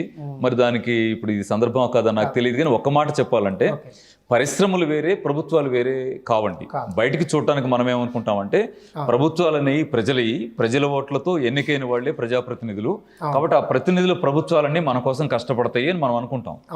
కానీ సారాంశం అది కాదు. సారాంశంలో విషయం ఏంటంటే పేరుకి మనం ఏ ప్రజాస్వామ్యం, ఏ ఓట్లను మనం చెప్పినా కూడా అక్కడ గెలిచే వాళ్ళంతా ఏదో ఒక పరిశ్రమల అధిపతులు అయి ఉంటారు. మీరు ఒక ఎమ్మెల్యే గారిని ఎవరినైనా పరిశీలించండి, పేరంటే బాధపడతారు కాబట్టి వదిలేద్దాం, వాళ్ళు ఎవరో పెట్టుబడిదారులే అయి ఉంటారు. ఒక ఎంపీ గారిని పరిశీలించండి, ఆయన ఎవరో పెట్టుబడిదారులే అయి ఉంటారు. వాళ్ళంతా పరిశ్రమాధిపతులు మన దగ్గర ఓట్లు తీసుకుని వాళ్ళు ప్రభుత్వాలు ఏర్పాటు చేసినప్పుడు వాళ్ళ పరిశ్రమల కోసం కష్టపడతారు, కానీ మన ప్రజల కోసం ఎందుకు కష్టపడతారు? అంటే మన కోసమే కష్టపడతారనే భ్రమకు మనం ఎక్కడ గురవుతామంటే మీకు ఉట్టిగానే బియ్యం ఇస్తాం, మీకు ఉట్టిగానే చీరలు ఇస్తాం, మీకు ఉట్టిగానే ఏదైనా ఇస్తామని వాళ్ళు అనగానే అమ్మయ్య మా కోసమే వీళ్ళు ఉన్నారనుకుంటాం. వాళ్ళకి ₹1,00,00,000 లాభం వచ్చే దగ్గర ఒక ₹10,000 మన కోసం ఖర్చు పెడతారు సార్. మీకు చిన్న మాట చెప్తాను, ఒక వ్యక్తికి సంవత్సరానికి 300 కోట్ల ఆదాయం వచ్చే పరిశ్రమ అతను నడుపుతున్నాడు అనుకోండి, అనేక సంవత్సరాలుగా ఎన్నికల్లో ఎమ్మెల్యే కావడం కోసం ఒక 100 కోట్లు ఖర్చు పెడితే ఆ పెట్టుబడి ఆయనకు లెక్కకొస్తుందండి కదా. అలా ఇంటికి 1000-2000 ఇచ్చి మన ఓట్లు కొనుక్కొని ఎమ్మెల్యే అయిన గవర్నమెంట్స్ ఇవన్నీ. ఈ ప్రభుత్వాలు మన కోసం మాత్రమే పనిచేస్తాయని మనం భావిస్తే అది మనం నేర్చుకోవాల్సింది ఇంకా ఉన్నట్టు తప్ప అవి మన కోసం ఉన్నట్టు కాదండి. సో అంటే ఇప్పుడు మనకి దేశీయ విత్తనాలను అంటే మీరు ప్రచారానికి కొనుక్కున్నారు అంటే మీరు ఎక్కడి నుంచి సేకరించారు సార్, ఏమైనా తెలుసుకోవచ్చా మనం? రైతులకు కావాలంటే పెద్ద స్థాయిలో అవసరం. అవునండి. ఇప్పుడున్న మన అగ్రికల్చరల్ సిస్టమ్ని కనుక మనం గమనిస్తే మనకు విత్తనాలు అవసరం చాలా ఉంది. సో మీరు దేశీయ విత్తనాలు అంటున్నారు, అవి చాలా స్వల్పంగా ఉన్నాయి. అవునండి. సో ఎట్లా ఆ డిమాండ్ మనం మీట్ కాగలుగుతాం? దేశీయ విత్తనాల కోసం అనేక సంవత్సరాలుగా ఎతుకుతూ తిరగాల్సి వచ్చింది. ఇవి ఎక్కడ కూడా బాగా వ్యవసాయం జరిగిన చోట దొరకటం లేదు. ఏమంటారు మీరు? నేను ఇది ఎందుకు అడుగుతున్నా అంటే నేను ఒక వార్త చదివిన, ఒరిస్సాలో ఒక కొంతమంది రైతులు పూర్తిగా అదే దేశీయ విత్తనాలని ప్రిజర్వ్ చేసుకొని వాటి ద్వారానే సాగు చేస్తున్నారు. కొన్ని 100 రకాల విత్తనాలు వాళ్ళ దగ్గర ఉన్నాయని. సో మన రాష్ట్రంలో మన ప్రభుత్వాలు ఈ కృషిని ఎందుకు చేయలేకపోయినాయి? ఒక ఇండివిజువల్గా మీరు ఎలా చేయగలుగుతున్నారని తెలుసుకోవడం కోసం. సరే, ప్రభుత్వాల బాధ్యతని తాత్కాలికంగా అక్కడ పెడదాం. మన అవసరాలు, మన మంచిని ఎలా నిలబెట్టుకోవాలని వైపు ఆలోచిద్దాం. అలా ఆలోచించినప్పుడు కనిపించేది ఏమిటి అంటే మనకి ఎక్కడ కూడా బాగా వ్యవసాయం జరుగుతున్న చోట దేశీయ వంగడాలు లేవండి. ఓకే. ఎక్కడైతే గిరిజన ప్రాంతాలు ఉన్నాయో, వెనకబడ్డ ప్రాంతాలు ఉన్నాయో, వాళ్ళు తరతరాలుగా సాగు చేస్తున్నటువంటి వడ్ల గింజల్ని ఇత్తనాల కోసం దాచుకొని వాటినే పండించుకున్న చోట మాత్రమే మనకి ఇంకా మిగిలి ఉన్నాయి. ఇత్తన బ్యాంకుల్లాగా పాపం వెనకబడిన ఇది మనం గొప్పగా భావిస్తున్నటువంటి ఈ కల్చర్కి దూరంగా ఉన్న జాతులు ఉన్నాయి, వాళ్ళ దగ్గర ఉన్నాయండి. మీరన్న ఒరిస్సా ఉంది, ఒరిస్సాలో గిరిజన ప్రాంతాలు ఎక్కువ, ఫారెస్ట్ ఏరియా ఎక్కువ, పాపం వాళ్ళ ఆర్థిక స్తోమతలు కూడా తక్కువ గిరిజన ప్రాంతాలు. ఆ గిరిజన ప్రాంతాల్లో ఆ కొండ చర్యల్లో, అడవుల్లో, కొండల్లో సాగు చేసుకుంటున్న దగ్గర మనకి దొరుకుతా ఉన్నాయి. రెండవది మీరు చూస్తే ఛత్తీస్గఢ్ ఉంది. ఛత్తీస్గఢ్లో కూడా ఈ ఛత్తీస్గఢ్లో ప్రాంతాలన్నీ ఫారెస్ట్ ప్రాంతాలేనండి. మేము వెళ్ళేదంతా పర్యటించని తిరిగాం. అక్కడంతా ఫారెస్ట్ ప్రాంతాలు. అక్కడ పాపం గిరిజనుల దగ్గర మనం ఈ గింజలు సేకరించగలం. ఇంకా బయట ప్రాంతాలు చూస్తే మీకు మన తమిళనాడులో కొన్ని ప్రాంతాల్లో ఇలాంటి వడ్ల గింజలు దొరుకుతున్నాయి. ప్రధానంగా కేరళలో కొన్ని ప్రాంతాల్లో ఇలాంటి వడ్ల గింజలు దొరుకుతూ ఉన్నాయి. ఇవన్నీ గ్యాదర్ చేస్తే రేపు మహాసభలో మేము 100 రకాల దేశవాళీ వడ్ల గింజల్ని ప్రదర్శించగలుగుతూ ఉన్నాం. సో అంటే రైతులకు ఇవ్వగలుగుతారా సార్? అంటే ఆ స్థాయిలో ఏమైనా పెడుతున్నారా? రైతులకు ఇవ్వడానికి వీలుగా మేమేం చేసామంటే ఒక 20 ఎకరాల ల్యాండ్లో దేశీయ వంగడాలని పండించే ప్రయత్నం చేసామండి. అయితే మనం వెంటనే పండించగానే అంతంత దిగుబడులు వచ్చే పొజిషన్ ప్రజెంట్ నేలకు లేదు. అంటే నేలనే పాడు చేసుకుని ఉన్నాం కదా, రసాయనిక ఎరువులు వాడి, మందులు వాడితే తప్ప నేలలో ఏ సారము లేదు. దేశీయ వరి విత్తనాలు అనేక రకాలు ఉన్నాయి సార్. మేము ఇక్కడ ఒక 20 ఎకరాల ల్యాండ్ తీసుకుని వాటిని పెంచి మన వాళ్ళకి అందించాలని ఒక ప్రయత్నం చేశాము. అయితే అది ఇంకా చిరుప్రాయంలోనే ఉంది. వాటిని ప్రజెంట్ ఏం చేయగలుగుతున్నాం అంటే ఆశ్రమానికి వచ్చే రోగులకి ఉదయం, మధ్యాహ్నం, సాయంత్రం భోజన ఏర్పాట్లలో వాడుతూ ఉన్నాం. దేశీయ గింజలు పెడుతూ ఉన్నాం. ఇంకా ఇది ముందుకు పోవాలని ఒక ప్రయత్నం అనేది జరుగుతూ ఉంది సార్. సార్ ఇప్పుడు మీరు బియ్యాన్ని నిరభ్యంతరంగా వాడవచ్చు, కాకపోతే దేశీయ వంగడం అయి ఉండాలి అని మీరు చెప్పారు. అవునండి. సో ఈ విషయాన్ని కూడా దాచిపెట్టి తృణధాన్యాలు కేవలం అంటే సిరిధాన్యాలు మాత్రమే తినాలి, రైస్ అన్నది విషతుల్యము, రైస్ జోలికి మీరు పోవద్దు, కేవలం సిరిధాన్యాల ప్రచారం జరగడం వల్ల మనకు ప్రతి టౌన్లో అవుట్లెట్స్ వెలిసినాయి. విపరీతమైన కాస్ట్ తోటి కొర్రలు, అండు కొర్రలు అంటే 5 రకాల సిరిధాన్యాలు అమ్ముతున్నారు. అంటే మనం దీన్ని ఎట్లా చూడాలి సార్? నిజంగానే అవి అంత పోషకాలు ఉన్నాయైతే రైతులు వాటిని ఎందుకు పండించలేకపోతున్నారు? అంటే లాభదాయకమేనా రైతుకు? అంటే ఇక్కడ 2 విషయాలండి. ప్రకృతిలో సిరిధాన్యాలు అర్థమైంది సార్. ప్రకృతిలో సహజంగా పండుతున్నటువంటి సిరిధాన్యాల్లో విలువలు ఉన్నాయి, పోషక విలువలు ఉన్నాయి అనే అంశంలో మనకు అనుమానం ఉండాల్సిన అవసరం ఏం లేదు. కానీ ఏ విషయం మీద అయితే పనిచేస్తూ ఉన్నారో వాళ్ళు ఏం చేస్తారంటే ఆ విషయంలో ఉన్న మంచిని బాగా ఎలుగెత్తి చాటాలని కోరుకుంటారు. అలాగే మన దగ్గర చిరుధాన్యాల గురించి బాగా ప్రచారం చేసిన పెద్ద మనిషి కాదర్వల్లి గారు, రెస్పెక్టబుల్ పర్సన్ ఆయన. అయితే తను సిరిధాన్యాల మీదే పనిచేయడం వల్ల సిరిధాన్యాలు చాలా గొప్పవి అని చెప్పారు. మాటలో సత్యమే ఉంది, కానీ అవి మాత్రమే గొప్పవి కావు. ఇంకా గొప్ప చాలా గింజలు ఉన్నాయి. వరి గింజలు ఏం చెడ్డయేం కావు. అయితే విషతుల్యమైంది వరి వదిలేయండి అని అలాంటి వాళ్ళు ఎవరైనా పెద్దవాళ్ళు మాట్లాడుంటే దాని అర్థం ఎలా తీసుకోవాలంటే, ఇవాళ వీళ్ళు జీన్ మాడిఫైడ్ చేసి పండించే వంగడాలంతా వరి వంగడాలు ఉన్నాయి చూడండి, వాటి గురించి మాట్లాడుంటారు. అవి విషతుల్యమైనవి, డౌట్ ఏం లేదు. ఇవాళ మన కళ్ళ ఎదురుగా ఉన్న వరంతా కూడా దీర్ఘకాలంలో జబ్బులు తీసుకొచ్చేటువంటి ఆహారమే తప్ప మంచి పోషకాహారం కాదు. వాటితో పోలిస్తే చిరుధాన్యాలు బెటరే, కానీ చిరుధాన్యాలతో పోటీగా అంతకంటే మించి కూడా వాల్యూస్ ఇవ్వగలిగేటువంటి వడ్ల రకాలు అనేకం ఉన్నాయి సార్. కాబట్టి ఇక్కడ బ్యాలెన్స్ అవ్వాల్సింది ఏంటంటే చిరుధాన్యాలు వాడుకోండి, బియ్యం వేస్ట్ కావు. బియ్యం చాలా అద్భుతమైనవి. మన బియ్యాన్ని మనం వదులుకోవాల్సిన అవసరం లేదు, నిలబెట్టుకోవాలి. Okay sir. అంటే మరొక ప్రశ్న సార్, ఇది అంటే ఇది సాధారణంగా అందరినీ పట్టి పీడిస్తుంది. పెయిన్ కిల్లర్స్ విపరీతంగా వాడే పరిస్థితులు వచ్చినాయి. చాలా బాడీ పెయిన్ కావచ్చు, మోకాల నొప్పులు అంటారు, రకరకాల కీళ్ళవాతం అంటారు, కీళ్ళ నొప్పులు అంటున్నారు. అంటే వీటికి యాక్చువల్గా న్యాచురల్ రెమెడీ ఏం లేదా? ఎందుకంటే ఖచ్చితంగా మనం పెయిన్ కిల్లర్స్ వాడాల్సిందేనా? పెయిన్ కిల్లర్స్ వాడితే సైడ్ ఎఫెక్ట్ మళ్ళీ కిడ్నీ ఎఫెక్ట్ అవుతుంది అన్నది ఒకటి కూడా ఉంది కదా. సో ఈ పెయిన్ కిల్లర్స్ స్థానంలో మనం ప్రత్యామ్నాయంగా మన ఆహారంలో వనకూర్చుకోగలిగే మెడిసిన్ ఏమైనా ఉందా? ఉన్నాయండి. ఇప్పుడు మోడర్న్ మెడిసిన్ ఏం చెప్తుంది అనే దాన్ని నాలెడ్జ్గా ప్రజలకు ఇవ్వగలిగితే పెయిన్ కిల్లర్స్ మీద కూడా మన వాళ్ళకి క్లారిటీ వస్తుంది. అంటే శాస్త్ర విజ్ఞానం ఏం చెప్తుంది అనేది మనకు తెలియడానికి ఛాన్స్ లేకపోవడం వల్ల వస్తున్నటువంటి కాంట్రవర్సీ ఇది. పెయిన్ కిల్లర్ని వాడొద్దు అనే దాన్ని ఇంగ్లీష్ వైద్య శాస్త్రం చాలా బలంగా శాస్త్రంగా చెప్తా ఉంది. మరి డాక్టర్లు అవే రాస్తున్నారు కదా అంటే అది వాళ్ళ విజ్ఞతకు వదిలేద్దాం. శాస్త్రంగా వైద్య విజ్ఞానం ఏం చెప్తుందంటే, ఉదాహరణకి మీకు బాగా మన వాళ్ళందరికీ బాగా కొని తెలిసిన ఒక పెయిన్ కిల్లర్ ఏదన్నా చూద్దాం. పారాసెటమాల్ని ఒళ్ళు నొప్పులు ఉంటే వేసుకుంటారు, జ్వరం వచ్చినా వేసుకుంటారు, పని చేసి వచ్చి కష్టపడొచ్చి. డోలో వచ్చింది అంటే డోలోలో పారాసెటమాల్ ఉంటుంది, కానీ అవును, డోలో 650 అనేది ప్రపంచవ్యాప్తంగా కోవిడ్ సమయంలో అత్యధికంగా అమ్ముడైన డ్రగ్ లేదంటే టాబ్లెట్ ఏదంటే డోలో 650 అనేది ఒక స్టడీస్ వచ్చినాయి. అవును. సో ఇప్పుడు మీరు దాని గురించి అవును. ఇప్పుడు పారాసెటమాల్ అనే మందుని ఒక కంపెనీ వాడుతుంది అనుకోండి, అదే మందు మనం కూడా చేసి అమ్మాలనుకుంటాం అనుకోండి, అప్పుడు ఏం చేస్తామంటే పారాసెటమాల్ అని పెట్టాం, దానికి క్రోసిన్ అని పెట్టి పారాసెటమాల్ అమ్ముతాం, లేదా డోలో 650 అని పెట్టి పారాసెటమాల్ అమ్ముతాం. అలా క్రోసిన్ అయినా పారాసెటమాల్ అయినా మీరన్న డోలో 650 అయినా ఇవన్నీ కూడా పారాసెటమాల్ టాబ్లెట్సే. ఈ పారాసెటమాల్ని లోపలేస్తే ఒళ్ళు నొప్పులు కూడా తగ్గుతున్నాయి కదా, బాగుంది ఇది అని వాడుతూ వెళ్తాం. కానీ దీని వెనకున్న సాంకేతికత శాస్త్ర విజ్ఞానం ఏమిటి అంటే, ఇప్పుడు ఉదాహరణకి పారాసెటమాల్లో నొప్పిని తగ్గించేది సాలిసిలిక్ యాసిడ్ అని ఒక కెమికల్ ఉంటుంది అనుకోండి, అది మనం టాబ్లెట్ తింటాం, బ్లడ్లో కలిసిపోతుంది. కలిసిపోయి ఉదాహరణకి నాకు మోకాళ్ళ నొప్పి ఉంది, లేదా నడువు నొప్పి ఉంది, లేకపోతే మెడ నొప్పి ఉంది, ఈ నొప్పి దగ్గరికి వెళ్ళి ఆ నొప్పిని తగ్గిస్తుంది అమ్మయ్య అనుకుంటాం. కానీ దాని పని అది కాదండి. సాలిసిలిక్ యాసిడ్ ఏం చేస్తుందంటే బ్లడ్లో కలిసిన తర్వాత నొప్పిని మెదడు గ్రహించడానికి వీలుగా ఒక ప్రాసెస్ ఉంటుంది కదా, పారాసింపథెటిక్ నర్వస్ సిస్టమ్ అని ఒక సిస్టమ్ ఉంటుంది. ఆ సిస్టమ్ నొప్పిని క్యాచ్ చేస్తుంది బ్రెయిన్లో.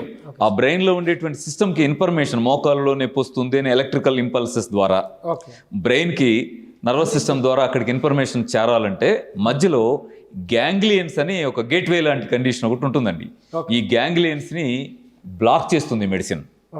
ఉదాహరణకి ఇక్కడ గ్రహించేటువంటి కేంద్రం ఉందనుకోండి, ఇక్కడ గ్యాంగ్లియన్స్ ఉన్నాయనుకోండి, పారాసెటమాల్ వేసుకున్న తర్వాత దాంట్లో ఉండే సాలిసిలిక్ యాసిడ్ ఏం చేసింది, గ్యాంగ్లియన్స్ని బ్లాక్ చేసింది, ఇన్ఫర్మేషన్ పాస్ కాకుండా. మోకాల నుంచి నొప్పిని తెలియజేసే ఎలక్ట్రికల్ ఇంపల్సెస్ అక్కడ దాకా వచ్చి ఏమవుతాయి, ఊరికే ఆగిపోతాయి. దాంతో నాకు నొప్పి తెలియదు. అంటే నొప్పి తగ్గిందా, నొప్పి ఉన్నప్పటికీ నా బ్రెయిన్కి నొప్పి తెలియలేదా, సిగ్నల్ అందక నొప్పి లేదనుకుంటున్నాను తప్ప మోకాల్లో నొప్పి అలాగే ఉంది. అంటే కాలు తిమ్మిరి పెడితే ఎలా తెలియదు, మత్తు ఇంజెక్షన్ చేస్తే ఎలా తెలియదు, అలాంటిదే పెయిన్ కిల్లర్ తప్ప అది నొప్పిని తగ్గించేటువంటి ఔషధం కాదు అని ఇంగ్లీష్ వైద్య శాస్త్రం చెప్తూ ఉంది. ఇది మనం జనంలోకి నాలెడ్జ్గా తీసుకెళ్ళగలిగితే, ఓహో తాత్కాలికంగా ఇబ్బంది వచ్చినప్పుడు పెయిన్ కిల్లర్ వాడుకుంటారు, దీర్ఘకాలంలో అసలు మోకాలు నొప్పి తగ్గాలంటే ఏం చేయాలంటే అనే నాలెడ్జ్ వైపుగా వాళ్ళు ముందుకెళ్తారు సార్. లేకపోతే ఏమవుతుంది, వాళ్ళ కిడ్నీ ఫెయిల్యూర్స్ వస్తున్నాయి, లైఫ్ పాడైపోతుంది కదా. కిడ్నీ ఫెయిల్యూర్స్ కారణాలు ఏమిటంటే ఆ షుగర్కి వాడుతున్న టాబ్లెట్లు, ఈ నొప్పికి వాడుతున్నటువంటి అనేక రకాల పెయిన్ కిల్లర్స్, స్టెరాయిడ్స్. సో దీనివల్లనే అంటే మొత్తంగా మీరు ఇప్పుడు ఇంతకుముందు చెప్పారు మన వంటిల్లే వైద్యశాల అని. సో వంటింట్లో నిజంగానే మనం వినియోగించుకోదగినాయి, లేదంటే వైద్యానికి వాడుకోదలుచుకున్నాయి అంటే మీరు ఇంకా వివరంగా ఏం చెప్పలేదు, ఒకటి రెండు అంశాలు ప్రస్తావించారు. సో వంటిల్లు వైద్యశాల ఎలా సార్, ఒకనాడు మన చిన్నప్పటికి వెళ్ళిపోతే ఆ రోజు ఇన్ని టాబ్లెట్స్ లేకుండా కూడా మనం పెరిగాం, హాస్పిటల్కి వెళ్ళకుండా. ఎలా పెరిగామంటే ఆ ఇంట్లో వాము ఉండేది, మీకు గుర్తుంది వాము, ఇవాళ ఇంట్లో లేదు. చిన్నపిల్లలకు పెట్టేవాళ్ళు కదా. ఇంగువ ఉండేది, ఇవాళ ఇంగువ ఇళ్లలో లేదు. ఆ రోజు జీలకర్ర వాటర్లో వేసి వేడి చేసి జీలకర్ర నీళ్ళు తాగించడం ఉండేది. ఆ రోజుల్లో 3 నెలలకు 4 నెలలకు ఆముదం తాగించడం అనేటువంటి పద్ధతి ఉండేది.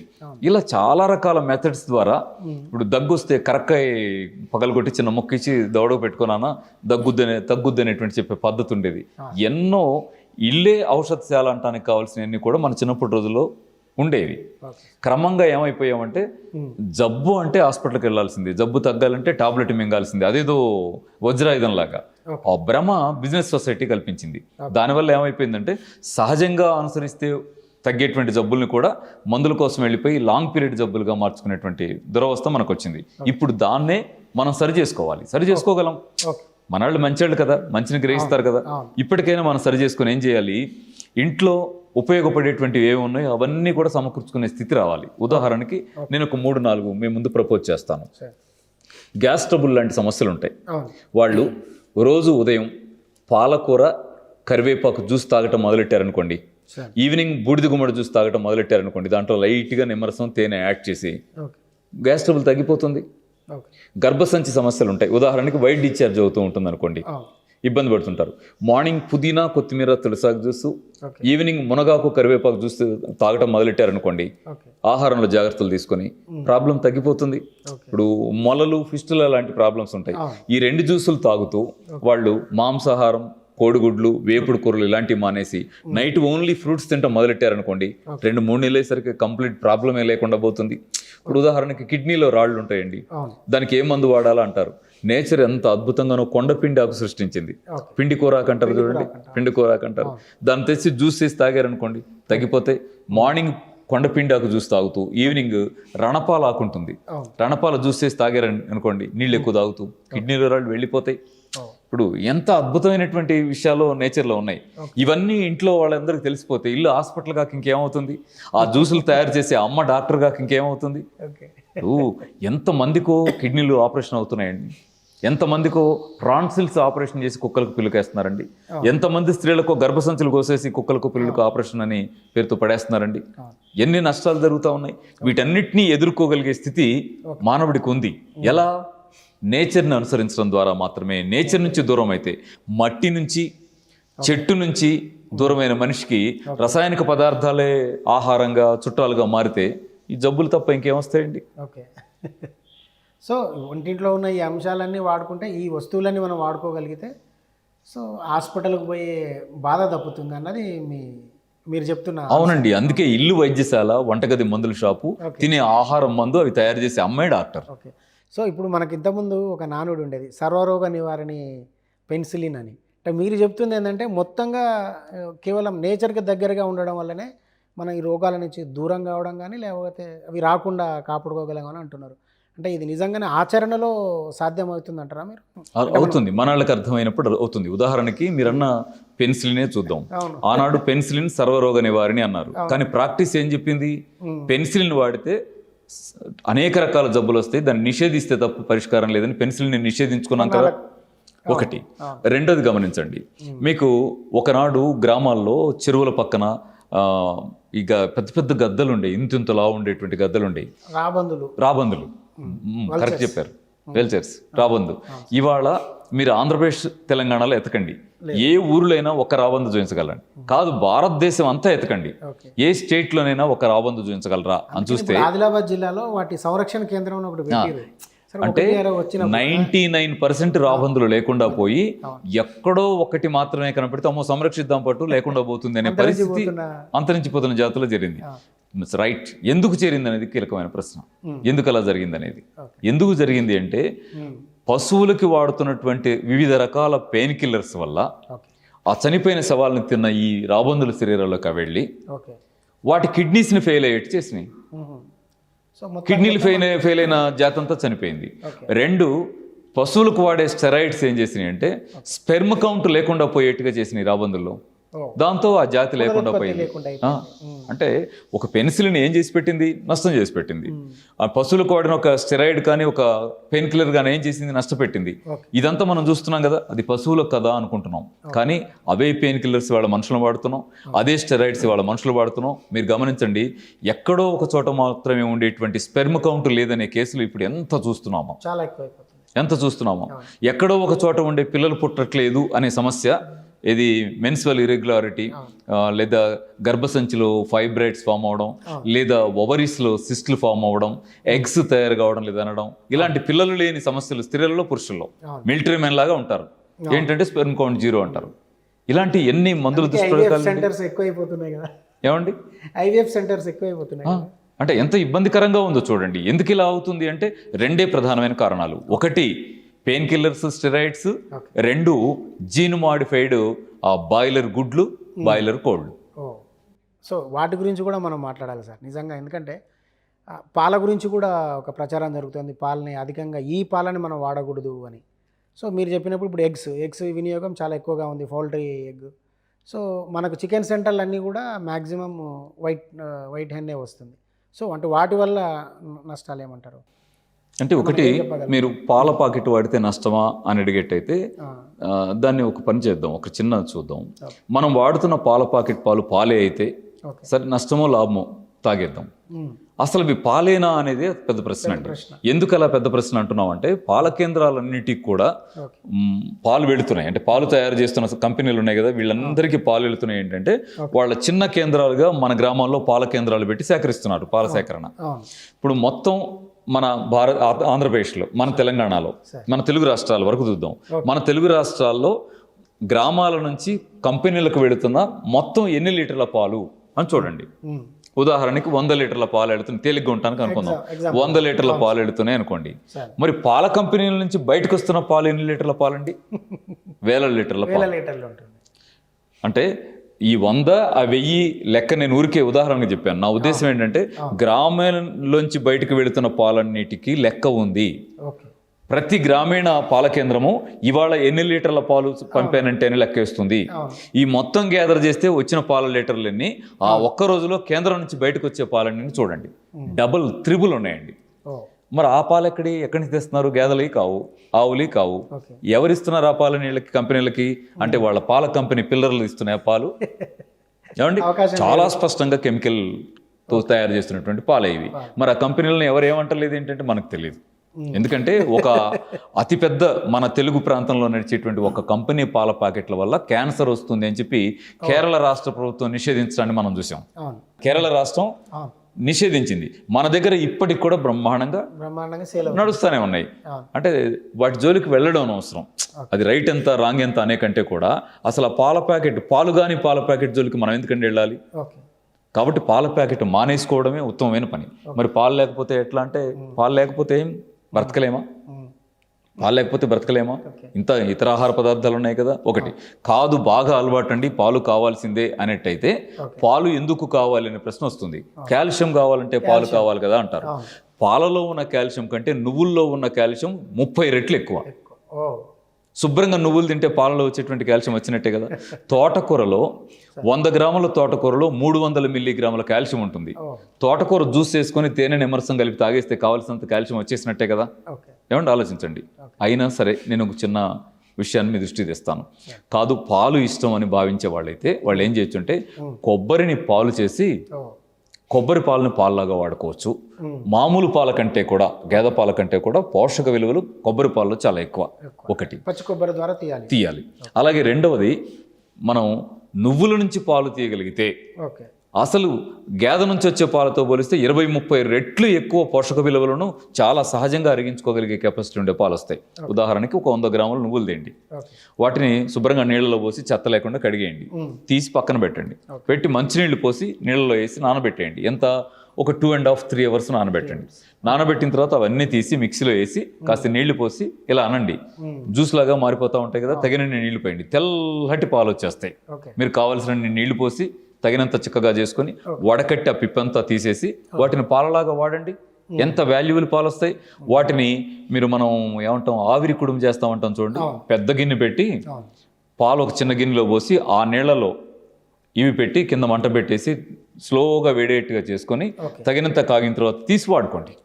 మీకు వీలైతే దాంట్లో తోడేయండి, పెరుగు కూడా అవుతుంది. సో బాయిల్ చేయొద్దు, స్టీమ్ ఇవ్వాలి. స్లోగా వేడి చేసుకోవాలి, బయట పెట్టుకుని తోడేసుకోవాలి, పెరుగు అవుతుంది. పాలుగా వాడుకోవచ్చు, పెరుగుగా వాడుకోవచ్చు. మామూలుగా మనం వాడుతున్న పాకెట్ పాలతో పోలిస్తే అది విషం అయితే ఇది అమృతం అవుతుంది. ఇది మదర్ నేచర్ ఇచ్చిన పాలండి. Okay sir. సో ఎగ్స్ గురించి అన్నారు మీరు. ఎగ్స్ అదేవిధంగా ఫార్వర్డ్ పొడి, వాటి గురించి అంటే వాటి దుష్పరిణామాలు కూడా చెప్దాం. అంటే ఇవాళ అంటే వాళ్ళ దగ్గర నుంచి నేను సూటిగా అడుగుతున్నాను. ఒకటి, ఒకనాడు మనం క్యాన్సర్ అనే కేసు అనేవాళ్ళం, ఎక్కడో ఒక చోట అనేవాళ్ళం. క్యాన్సర్ని రాచకురుపు అని కూడా అనేవాళ్ళు. అంటే ఎవరికో రాజులకు వచ్చే జబ్బు మనకు రాదులే అట్లా ఉండేది. అది రాజులకు వచ్చిందా లేదా మనం ఎవరైనా చూసి రాలేదు, కానీ ఎప్పుడో ఎక్కడో తప్ప రాదు అనే పరిస్థితి ఉండేది. దగ్గర 45 సంవత్సరాల పూర్వం, నా చిన్నప్పటి రోజు, నాకు ఇప్పుడు 60, నాకు బాగా నా చిన్న వయసు ఉన్న రోజుల్లో 45-50 సంవత్సరాలకు పూర్వం రోజుల్లో మా అమ్మ క్యాన్సర్ తోటే చనిపోయింది. కానీ అప్పుడు నేను చాలా చిన్నవాడిని, కానీ అక్కడ విన్నాను. మళ్ళీ క్యాన్సర్ కేసులు పెద్దగా వినలా, ఎక్కడో తప్ప. కానీ ఇవాల్టి పొజిషన్ చూడండి, ఊరికి ఒక క్యాన్సర్ కేసు ఉందండి. ఊరికి కాదు, బజార్కి ఒక క్యాన్సర్ కేసు ఉందేమో కూడా. ఇప్పుడు మనమేం ఆలోచించుకోవాలంటే, ఇన్ని క్యాన్సర్లు ఎందుకు వస్తున్నాయనే ప్రశ్న మనకు రావాలి కదా. దానికి 2 కారణాలు కనపడుతున్నాయి. దాంట్లో ఒక ముఖ్యమైన కారణాల్లో ఒకటి జీన్ మాడిఫైడ్ ఆహారం. జీన్ మాడిఫైడ్ అంటే ప్రయోగశాలలోనే జీవుల్ని మాడిఫైడ్ చేసే ప్రాసెస్ జీన్ మాడిఫైడ్. వాటిలో ఈ బాయిలర్ కోళ్ళు ఒకటి, బాయిలర్ గుడ్లు ఒకటి. కోడి ఎన్ని కేజీలు అవుద్దండి? 6 నెలలు ఎదురు చూస్తే కేజీ అవుద్ది. కానీ ఇది నెల రోజుల్లో 3 కేజీలు అవుద్ది. ఎలా అవుతుంది ఆలోచించండి. మందులు వాడటం, జీన్ మాడిఫైడ్ చేయడం. కోడి 10 రోజులు గుడ్లు పెట్టి పదగాలి. ఈ గుడ్డు పెట్టడం మొదలెట్టిన కోడి చచ్చిందాకా గుడ్లు పెడుతుంది. ఎలా సాధ్యం అవుతుంది? మందులు, జీన్ మాడిఫికేషన్. మరి అవన్నీ తింటే మనం నష్టపోమా? అంటే వాళ్ళ కంపెనీలు బాగుపడటానికి, వాళ్ళ వ్యాపారాలు బాగుపడటానికి మనం ఉన్నామా? మనం శుభ్రంగా ఉండటానికి వాళ్ళు తయారు చేసే ఆహారం ఉందా? మనం శుభ్రంగా ఉండటానికి కదా ఉండాలి. అలా లేదనుకోండి, వదిలేయండి. వదిలేసి ఇంక వేరే ఆధారపడండి. ఓకే. ఎందుకై తినకపోతే బ్రతకమా ఏంటి, మనకు ఫుడ్డే లేదా ఏంటి? అంటే అసలు మాంసాహారం మీద మీ ఒపీనియన్ సార్? నేను దాని జోలికి వెళ్ళటం లేదు సార్. ఇప్పుడు మన దగ్గర పోటీ పెడితే భారతదేశంలో ఏ రాష్ట్రంలో ఎక్కువ మాంసం తింటారనేటువంటి కాంపిటీషన్లో ఖచ్చితంగా ఫస్ట్ ప్రైజ్ వచ్చేది మన తెలంగాణకి వస్తుంది. మనకే ఫస్ట్ ప్రైజ్ వస్తుంది. అలాంటి చోట మాంసం తింటాం రైటా తప్ప అంటే లేనిపోని ఈ ఇబ్బంది తెచ్చుకోవడం తప్ప ఇంకోటి రాదు. తినేవాళ్ళు తినండి. తప్పప్పుల గురించి కాదు సార్, మన ఆరోగ్యానికి. నేను ఆరోగ్యం పక్కన పెట్టి అంటాను సార్. ఏమన్నానంటే మాంసం తినొద్దంటే ఎందుకు తినొద్దు అంటున్నాడు అనేకంటే అయ్యో తినండి, మాంసం తినండి. కానీ ఏ మాంసం తినండి అంటే మందులతో పెంచిన మాంసం కాకుండా మన నాన్న మన అమ్మ ఏం తిన్నారో ఆ మాంసం తినండి అంటున్నాను. మాంసం తింటూ పెరగలేదా ఏంటి? తరతరాలుగా మాంసం తింటూ మానవ జాతి పెరిగింది కదా. కాబట్టి ఇప్పుడు మాంసం తినటం తప్పు, ఎవరి ఆహారపు అలవాట్లు వాళ్ళే. కాబట్టి మాంసం తినటం తప్పు రైటు దానిలోకి వెళ్ళొద్దు. మాంసం తినండి. తింటే ఏం తినండి అంటే మీ అమ్మా నాన్న ఏం తిన్నారో ఆనాడు, మీ తాతయ్య అమ్మమ్మ ఏం తిన్నారో ఆనాడు ఆ మాంసం తినండి తప్ప వీళ్ళు మనల్ని బిజినెస్ గా మార్చడం కోసం కంపెనీలో తయారు చేసుకొని వస్తారే విషం ముద్దలు, అవి మాంసం అని పొరపాటు పడి తింటే మన కిడ్నీలు ఫెయిల్ అవుతాయి, క్యాన్సర్లు వస్తాయి, రిస్క్ పడతామండి. సో అంటే మీరు క్యాన్సర్ గురించి ప్రస్తావించారు కాబట్టి సార్, అంటే నిజంగా ఇప్పుడు మనం తీసుకుంటున్న ఆహారాల్లో అంటే దేనివల్ల మనకు ఎక్కువ ప్రమాదం పొంచి ఉంది క్యాన్సర్ రావడానికి? అట్లా అంటే మీరు పరిశోధన అని అన్నారు కాబట్టి అడుగుతున్నా, అంటే ఏదైనా గమనించి. అది పెద్ద సబ్జెక్ట్ అయినప్పటికీ ఒక చిన్న అంశం మీ దృష్టి తీసుకొస్తాను. చాలా వివరాలు మాట్లాడాల్సి ఉంటుంది. సరే, మరో సందర్భంలో మాట్లాడదాం. సూటిగా ఉండే ఒక అంశం చెప్తాను. క్యాన్సర్లకి కారణం ఏంటి అనే దాన్ని 2017లో ఒక పెద్ద న్యూస్ని మనమంతా చూసాం. అంటే తెలుగు వాళ్ళమంతా పేపర్లో చూసాం. ఈనాడు, సాక్షి, జ్యోతి లాంటి ప్రముఖ పత్రికలన్నీ కూడా బ్యానర్ హెడ్డింగ్స్లో 2017లో ఒక వార్త వేసినాయి. ఏమిటి అంటే అమెరికా సుప్రీంకోర్టు రౌండప్ అనేటువంటి ఒక కలుపు మందు వల్ల క్యాన్సర్లు పెరుగుతాయి అని సాక్ష్యాలతో సహా సబ్మిట్ చేయడం వల్ల అవును కదా అని తీర్మానించి అది తయారు చేసినటువంటి మ్యాన్సాంటో అనే కంపెనీకి కొన్ని వేల లక్షల కోట్ల డాలర్ల నష్టం విధించి ముగించింది అని. అప్పుడు వెంటనే మన గవర్నమెంట్ స్పందించింది, సెంట్రల్ గవర్నమెంట్. రౌండప్ కలుపు మందుని భారతదేశంలో నిషేధిస్తున్నాం అని. చాలా దేశాలు నిషేధించి కొన్ని దేశాలు నిషేధించలేదు. సరే, వదిలేద్దాం. కానీ ఏం ప్రూవ్ అయింది? రౌండప్ అనే కలుపు మందు వాడితే అది పడిన ప్రాంతాల్లో పెరిగిన పంటను తిన్న వాళ్ళకి క్యాన్సర్ వచ్చే అవకాశం ఉంది అని తేలిపోయింది కదా. మన తెలంగాణలో కానీ మన ఆంధ్రప్రదేశ్లో కానీ రౌండప్ అనేటువంటి కలుపు మందుని కొట్టని ఫలం మిగిలిందా? ఆలోచించండి. మరి క్యాన్సర్లు కుప్పలు తెప్పలుగా రాక ఏమవుతాయి?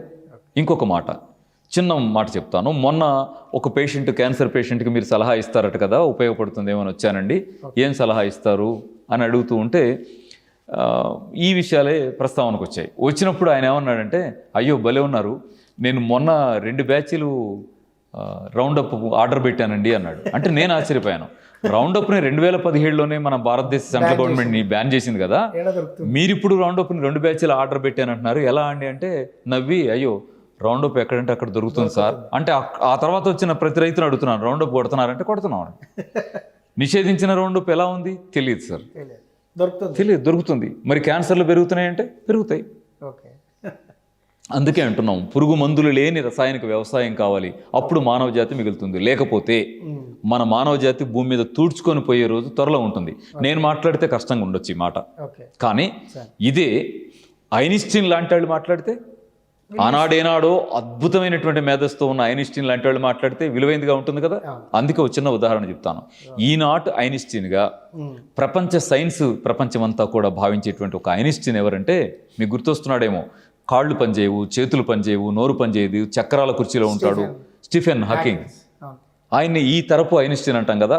ఆయన అనౌన్స్ చేశారు ఏమనంటే, ప్రకృతికి విరుద్ధంగా సైన్స్ పేరుతో అనేక ప్రయోగాలు చేస్తూ వచ్చాం, ఇప్పటికైనా కళ్ళు తెరిచి ప్రకృతికి అనుకూలమైనటువంటి సైన్స్ని డెవలప్ చేయలేకపోతే రాబోయే 1000 సంవత్సరాల్లో ఆనాడు డైనోసార్లు తూడ్చుకొని పోయినట్టుగా భూమి మీద మానవ జాతి తూడ్చుకొని పోతుంది, తస్మాత్ జాగ్రత్త అని హెచ్చరిక చేశాడు స్టీఫెన్ హాకింగ్. పాపం ఆయన వెళ్ళిపోయారు. కానీ ఆ హెచ్చరిక ముగిసి 1-2 సంవత్సరాలు కాకపోవడమే కరోనా పేరుతో ప్రపంచం అంతా గడగడ వణికిపోయింది కదా. ఇప్పటికైనా ఆలోచించాలి. ప్రకృతి మన కన్న తల్లి. సహజ విధానాల ద్వారా బ్రతుకుతున్న జీవులు ఎలా అయితే హాయిగా ఉన్నాయో అంతకంటే తెలివైన వాళ్ళం ఇంకా హాయిగా ఉండగలం. ముందు మనం మారాల్సింది నేచర్ వైపుగా. సార్ చివరిగా ముగించే ముందు సార్ సార్ అంటే మీ దగ్గర చాలా సబ్జెక్ట్ ఉంది, మనం ఎన్ని గంటలైనా మాట్లాడవచ్చు, కానీ మనకు ఒక కాల పరిమితి అనేది ఉంటుంది. అయితే మీ 25 ఇయర్స్లో అంటే మీరు సాధించిన ఒక అద్భుత ఫలితం అంటే మీకు సంతృప్తిని ఇచ్చింది అంటే చాలా ఇచ్చి ఉండొచ్చు, ప్రధానమైన ఒకటి అని చెప్పగలుగుతారా? అంటే ఇప్పుడు ఈ ప్రకృతి వైద్య చికిత్స విధానంలో మీ దగ్గరకు వచ్చిన రోగుల్ని మీరు పరిశీలించి వాళ్ళకు ఒక సలహాలు వైద్యం అందించడం వల్ల మీకు సాటిస్ఫాక్షన్ ఇచ్చిన ఒక అద్భుతమైన ఫలితం మీరు సాధించింది అనుకుంటుంది. అంటే నేను సాధించింది అయితే నేను చెప్పడానికి నా దగ్గర ఏమీ లేదు. ఎందుకంటే నాకు తెలిసింది చాలా మామూలు. మంచినీళ్ళు తాగండి, పళ్ళు తినండి, జ్యూసులు తాగండి అని చెప్పడం తప్ప నాకు తెలిసింది ఏముంది? అవి చెప్పడానికే నేనేదో సాధించాను అనుకుంటే మళ్ళీ నన్ను నేను నవ్వుకోవాల్సి వస్తుంది. కానీ ఆ మాటల్ని పాటించిన వాళ్ళ వల్ల షుగర్లు తగ్గిపోతున్నాయి, థైరాయిడ్ తగ్గిపోతున్నాయి, బీపీ తగ్గిపోతుంది, హార్ట్లో బ్లాక్స్ వస్తే పోతూ ఉన్నాయి, వైట్ డిశ్చార్జ్ తగ్గిపోతుంది, మెన్సెస్లో కడుపుల నొప్పి వస్తే తగ్గిపోతుంది, బ్లీడింగ్ ఎక్కువైతుంటే తగ్గిపోతుంది, పిల్లలు కలగడం లేదు, స్పెర్మ్ కౌంట్ 0 ఉందనిస్తే స్పెర్మ్ కౌంట్ పెరుగుతూ ఉంది. ఇలా చాలా రకాల సమస్యల్లో ఇక్కడికి వచ్చే వాళ్ళలో క్యాన్సర్ వాళ్ళు కూడా వస్తుంటారు, కిడ్నీ ఫెయిల్యూర్ వాళ్ళు వస్తుంటారు, లివర్ ట్రాన్స్ప్లాంటేషన్ కేసులు వస్తూ ఉంటాయి. వాటికి మేము చెప్పేది ఈ మామూలు 4 విషయాలు తప్ప మాకు తెలిసిందేం లేదు కాబట్టి ఈ 4 చెప్తాం. అవి పాటించి వచ్చి ఫలితం వచ్చిందని వాళ్ళు రిపోర్ట్స్ పట్టుకొని వస్తే చాలా హాయిగా అనిపిస్తుంది సార్. నేచర్ ఇంత గొప్పదా, నేచర్లో ఇంత అద్భుతం ఉందా అనిపిస్తుంది. ఆ నేచర్లో ఉన్న అద్భుతాలను చెప్పే ఛాన్స్ నాకు దొరకడం నిజంగా నేను చేసుకున్న అదృష్టం. సో ఫైనల్గా మీరు ఏం చెప్తారు సార్? మొత్తం అంటే మన తెలుగు ప్రజలకే అనుకోండి, 2 రాష్ట్రాల ప్రజలకే, ఎందుకంటే చాలా రోగాల బారిన పడి వందల ఆసుపత్రులు కరోనా తర్వాత మనకు అనిపిస్తున్నాయి, కానీ చాలా ఆసుపత్రులు పెరిగినాయి. ప్రతి పట్టణంలో మామూలు హాస్పిటల్ లేని చిన్న చిన్న సెంటర్లలో కూడా మల్టీ స్పెషాలిటీ హాస్పిటల్స్ అని వెలిచినాయి. సో ఈ 2 తెలుగు రాష్ట్రాల ప్రజల్ని, సో మనం తెలుగులో మాట్లాడుకుంటున్నాం కాబట్టి, సో మనం తెలుగు ప్రజలం కాబట్టి అంటే మీరు ఏం సలహా ఇవ్వగలుగుతారు ఫైనల్గా? ఒకటి అంటే ఏం సందేశం అనట్లే నేను, అందుకని ఏమి సలహా ఇవ్వగలుగుతారు? క్రాంతి గారు, అమ్మని నమ్ముకున్న పాప కానీ బాబు కానీ ఇంట్లో ఎట్లా నష్టపోరో, మనందరినీ కన్నా అమ్మ ఈ నేచర్, ప్రకృతిని నమ్మి అనుసరించగలిగితే మానవ జాతి ఆరోగ్యంగా ఉండడం అనేది సాధ్యమే. ప్రకృతిని అనుసరించడం తప్ప ఆల్టర్నేటివ్ ఇంకొకటి లేదు. సో ప్రకృతికి ప్రత్యామ్నాయం లేదు అని చెప్తున్నారు మీరు ఫైనల్గా. సో ప్రకృతిని మనము ఫాలో కావడం, ప్రకృతిని అనుసరించడం, ప్రకృతికి దగ్గరగా ఉండడం వల్లనే మనం ఈ రుగ్మతలన్నింటి నుంచి బయటపడే అవకాశం ఉందన్నది మీ ఫైనల్ జవాబుగా నేను ఫీల్ అవుతున్నాను. అంతే అంటారు కదా? అవునండి. Okay sir, thank you. సంతోషం క్రాంతి గారు. సార్.